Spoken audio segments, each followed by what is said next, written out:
Hello, good evening and welcome to the late news on TV3. I am Stephen NT, and tonight the University of Education Winneba is to reinstate 3 lecturers recently dismissed by the Governing Council and has set April 8th to reopen the university. We'll be telling you more of that tonight. The late news is live on your DSTV channel 279 and also on our live stream on Facebook Live as well as on 3news.com. You can send your comments to our various social media pages. All right, let's start with the day's major news highlights. Government has announced a reduction in the benchmark valuation of imports effective Thursday, April 4. The benchmark valuation for general goods, as a result, has been slashed by 50%, whilst that of vehicles see a 30% reduction. Vice President Dr. Mahamudu Bawumia made the announcement at the Maiden Town Hall meeting on organized by the Economic Management Team. And the University of Education Winneba has reinstated with immediate effect the 3 lecturers who were recently dismissed by the Governing Council. The dismissal sparked a students' protest, which led to the closure of the Winneba and Ejumako campuses of the university on March 14. Also tonight, mine workers of Shanzi Mining Company have hit the streets of Bane and Tongo in the Talensi district of the Upper East region, urging the Minerals Commission to take steps to sanitize mining operations in the district. The protest is as a result of the tussle between small-scale miners and the Shanzi Mining Company over mining operations in the area. On the international front, Brunei is introducing strict new Islamic laws that make anal sex and adultery offenses punishable by stoning to death. The new measures that come into force on Wednesday also cover a wide range of other crimes, including punishment for theft by amputation. The move has sparked international condemnation.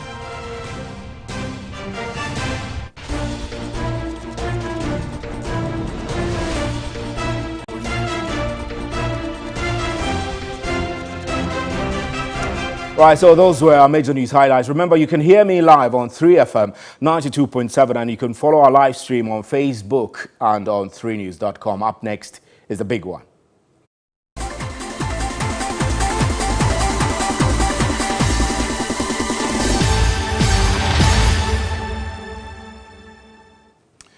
Welcome back. Now, the University of Education Winneba has reinstated with immediate effect the 3 lecturers who were recently dismissed by the Governing Council. The dismissal sparked a lot of student protests, which eventually led to the closure of the Winneba and Ejumako campuses of the university on March 14.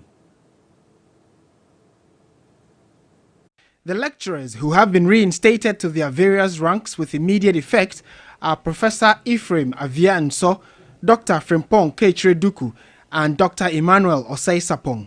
A statement signed and issued by the University Council Chairman, Professor Emmanuel Nicholas Abaka, indicated that the Council has reviewed its disciplinary decisions taken on March 7 and has accordingly pardoned the 3 affected lecturers. The statement further indicated that the university would be reopened on Monday, April 8. The university was closed down following demonstrations by students which turned destructive on March 14. The students were demanding the return of a number of dismissed lecturers and the immediate dismissal of the Vice-Chancellor, Reverend Professor Aful Broni. Right, let's still stay here. Meanwhile, the Kumasi chapter of the concerned students and alumni of the University of Education Winneba had planned a protest in Kumasi on Friday, April 5, following the dismissal of the lecturers. They were also demanding the removal of the Vice-Chancellor, Reverend Father Aful Broni. But the key question will be that will the lecturers reinstated convince the student to suspend the protest? We earlier spoke on News 360 with a representative of the students. Ever since we had our last press conference, a lot of discussions have been going on in the background, all aimed at helping to resolve the current crisis at UW. And therefore, I think that as part of agreement, it's important that these lecturers come back and continue their work. So this is the beginning of a long process, and we are looking forward to see what happens next. UTAG is committed to making sure that there is peace and tranquility on campus, and therefore, whatever it takes for us to commit ourselves to make sure that there's total reconciliation, UTAG is at this moment committed to that. So that is what we are looking out for, and we are hoping that whatever we have agreed in camera, gradually things will unfold so that teaching and learning can be restored back on campus. I think that it's important that as major stakeholders, we commit to make sure that teaching and learning is restored. And we are not happy as a union that our students, whom we are proud of teaching, will be at home all this while. And therefore, there's a larger problem. And as I indicated, whatever it takes to make sure that we reopen the school, and as part of that, get reconciliation on UW campus. UTAG is committed to it. And we all know through the numerous press conferences and the discussions that have ensued in the past few days that it's important that the lecturers, the issue that brought about the demonstration is resolved. And therefore, once these lecturers are being reinstated, then really we are in the process of helping to restore peace and tranquility. And we are more concerned as a union about total reconciliation and total peace on UW campus. And we feel that the statement today is the beginning of that process. So we are committed to it. And we are happy that certainly this process is beginning quickly so that school can come back.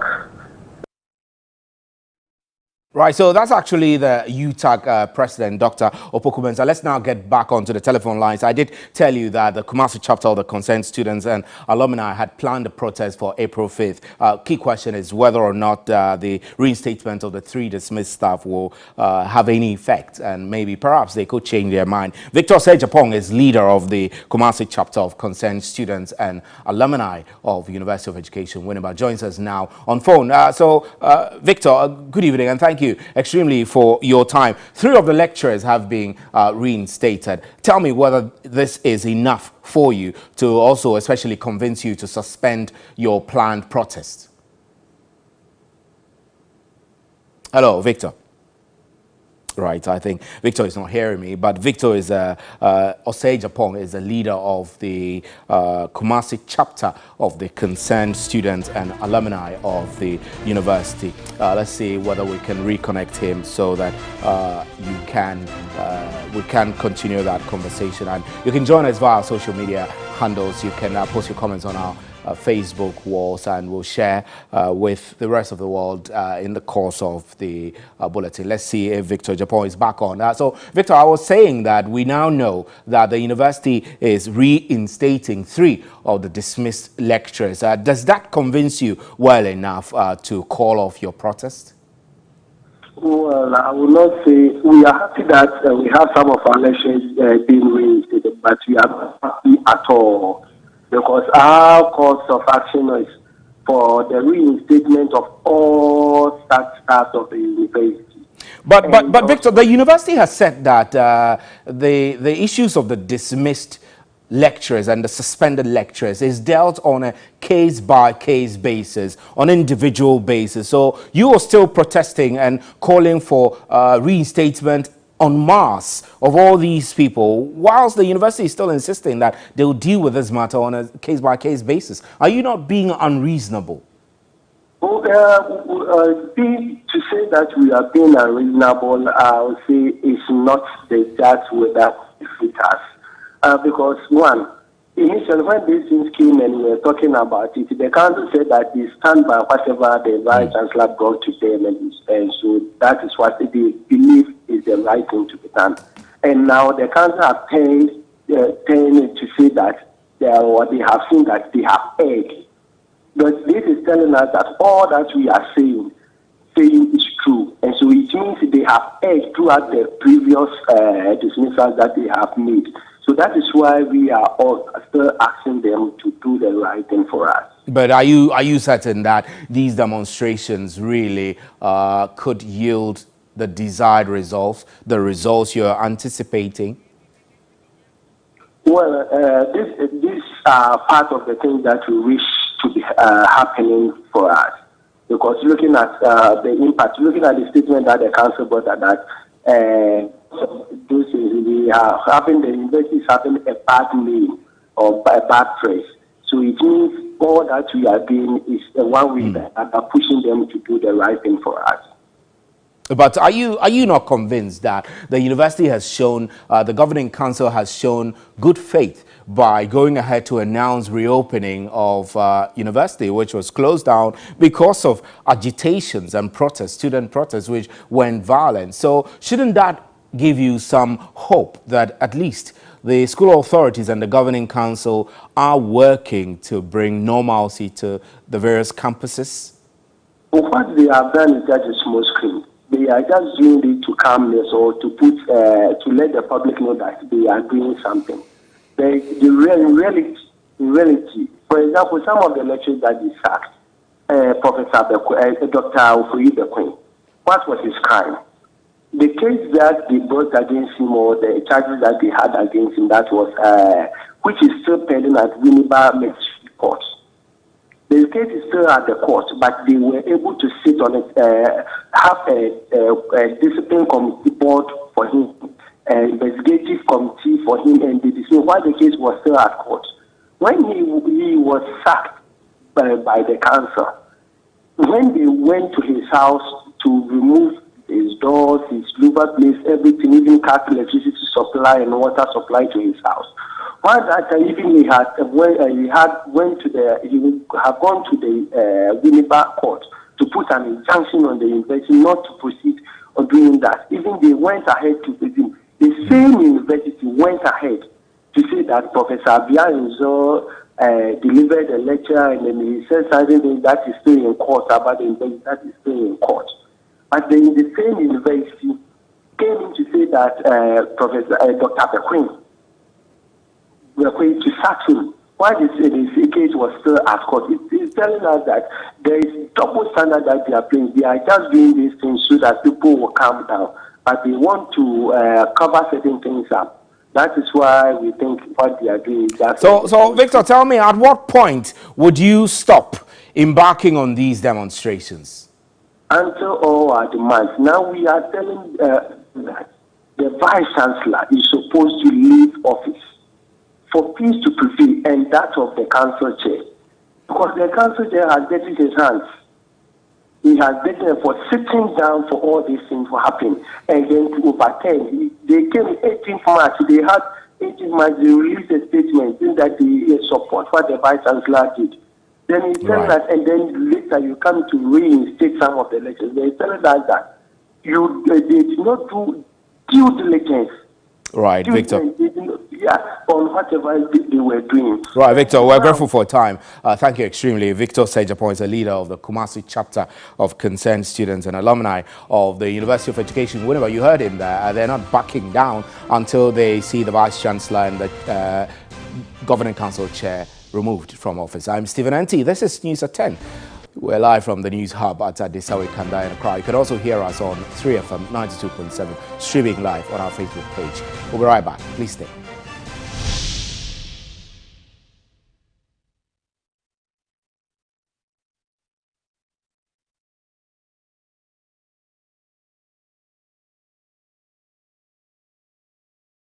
Promotion, promotion, promotion. Forever Construction Company Limited introduces affordable housing scheme. 2-bedroom semi-detached for only 79,900 Ghana cedis. Location, Chopoli Agoto, behind city of Shiloh and close to New Airport City in Greater Accra region. Ideal for public sector workers, union and welfare groups. Mortgage available at Republic Bank. 20% down payment for allotment. Contact 0501 204040 or 0501 204041. Terms and conditions apply. Offer ends 30th April 2019. Free yourself from Efira Wahala today.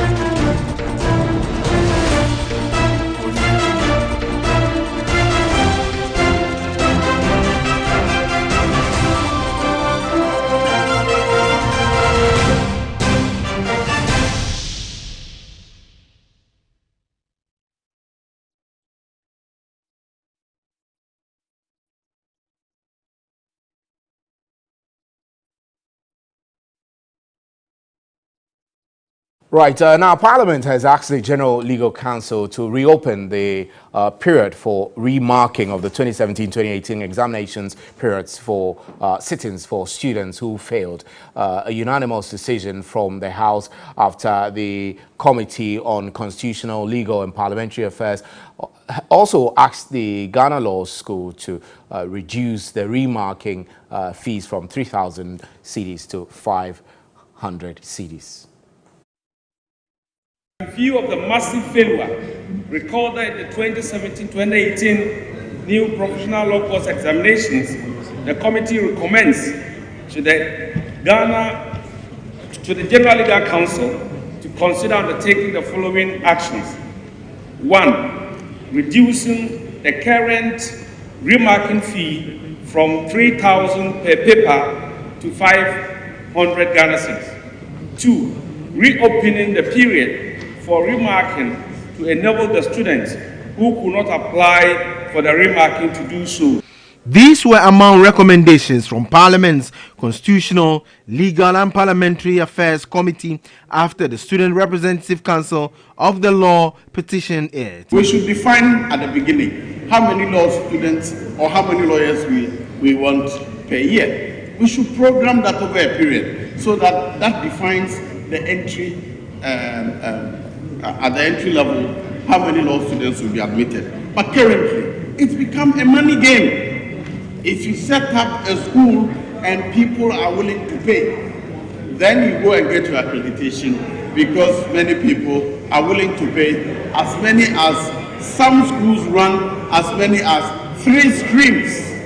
After deliberations and consultations with stakeholders, including the lecturers, and Majority Leader Haruna Idrisu has raised further concerns on the expectations desired after the House adopted the report of the committee. Remarking should be done by lecturers, and the procedure for selecting examiners who are not lecturers should be published so that the students know. The General Legal Council should find a way to address the plight of the over 500 victims of the reform who have been repeated and whose numbers exceed that of the current students. How can you have 500 persons willing to be lawyers and you want all of them to go? Mr. Speaker, they will become dangerous packet lawyers if they are not given the opportunity, and we should give them the opportunity to acquire that.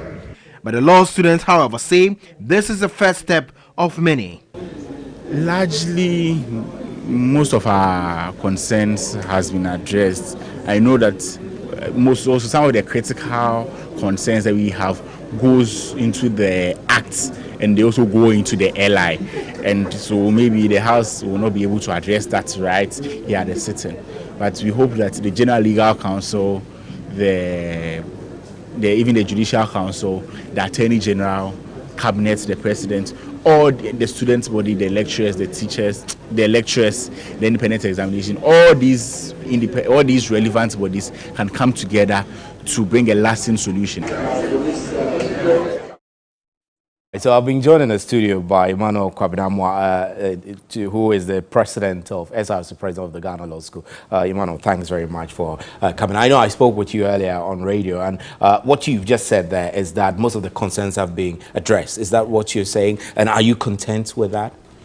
Yes, largely we are content with the decision that the fee should be reduced from 3,000 to 500, and that the examinations period should be extended, and all of that. The period for application for remarking should be extended. Yes. We are content. And so this should be good news generally for you. Generally, it should be good news. There's more to be done. Mm-hmm. There's more to be done because we realize some of the issues that touches on the legislative instruments, those that touch on Act 32 were not addressed because they is related to law, not directives. Issues? I mean, for instance, the repeat policy where if you fail 3 out of 10 papers, you have to repeat the whole year, rewriting all 10 papers, was not addressed immediately because, as per the parliamentarians, it's part of the legislative instruments. So as was part of the report, they want the Attorney General to lay a new legislative instrument. They also said that the Attorney General should organize a forum where we can all bring out our ideas, and all of this will be incorporated when the Act 32 amendments is being considered. But apart from that, that's those that deal with directives. For instance, questions falling out of the manual, how it should be handled. We heard Honorable Haruna, the minority leader, talking about that. Also, the cost of remarking, which is 3,000, which denied a lot of people who genuinely think that they would like to remark because the results were not a true reflection of their performance. We also give them the opportunity to apply. So, generally, we are happy, but the directive has been given. We also want to see through how the directives how the recommendation of the directives, how the application is going to be done, and also the policy direction also for the future of legal education. All these are important things that we want to see. Talking about future of legal education, I think I overheard Joe Sewusu in his presentation bring up the issue of capping the number of lawyers we want to get in a year and all of that. I know that this debate has been raging for quite a while, but do you not think there is substance or basis in, for example, agreeing on a fixed number of lawyers that are called to the bar each year? First of all, I don't agree with that. I believe that Ghana needs so many lawyers, and as of now, who says so? Who says Ghana needs so much? Even if you look at Ghana needs so much doctors, so much teachers, so much journalists, so much of everything. But we need to make priorities. Yes, we need to make priorities. But you see, doctors, if the country is producing more doctors, it means there's a sort of financial burden on the country in that most of these doctors are in government institutions. Government will have to look at how to even pay them. But most of the lawyers that are churned out are actually into private sector. Yeah. So you don't become a burden on the government, and the state has to regulate. Work with Attorney General's exactly. Or anything. But quickly, we don't have a lot of time. But tell me, what does this mean for all those who are pushing for remarking? It means a lot. It means a lot. I've had calls from some of our mates who thought this was the end of the road, and now they believe that there's a renewed hope that they'll be able to apply for remarking, and there are issues to be addressed. Yes, we're grateful for time. I know you're being very busy today, but I reckon that is for the good of it all. Let's move on to some other stories. Mine workers of Shanzi Mining Company have hit the streets of Bane and Tongo in the Talensi district of the Upper East region, urging the ministry, the Minerals Commission, I beg your pardon, to take steps to sanitize the mining operations in the district. The protest is as a result of the tussle between small-scale miners and the Shanzi Mining Company over mining operations in the area. Here's a report by our correspondent Tanko Mohammed Ibrahim Rabi. The protest is a reaction by the Mine Workers Union at Shanzhou Mining Company to petitions by the small-scale miners in the area to the Minerals Commission and government to revoke its license. In their petition, they asked government to disregard earlier petitions by the small-scale miners and other indigents of the town describing the allegations as false. They also called for the arrest of one Kwesi Appiah Bantama, whose illegal mining pit caved in, killing 16 illegal miners. The Talensi District Chief Executive, Dr. Christopher Bodwell, who received their petition, assured them of a quick response and commended them for the peaceful demonstration. For the past decade, the Gbani mining community has witnessed several disasters and agitations from both the small-scale miners and the mining companies over concessions, resulting in legal tussles. The small-scale miners in several petitions have raised concerns over the operations of the company, which include compensation for persons who have died in the course of its operations.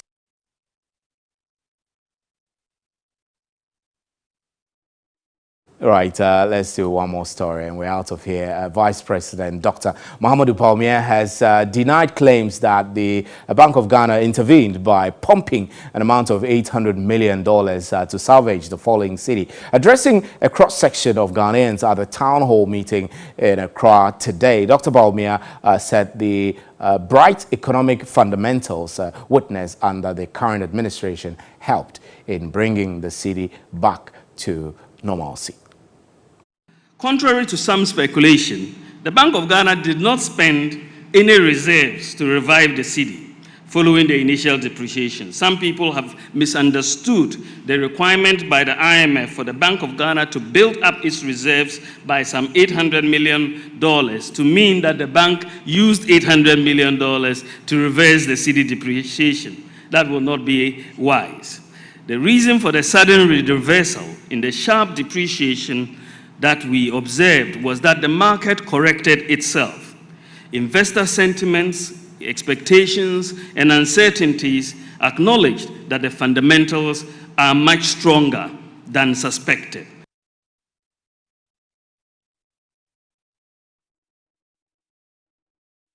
And that's how we wrap up with News at 10. Thank you very much for making time on behalf of the crew. Good night. There's more news at 3news.com.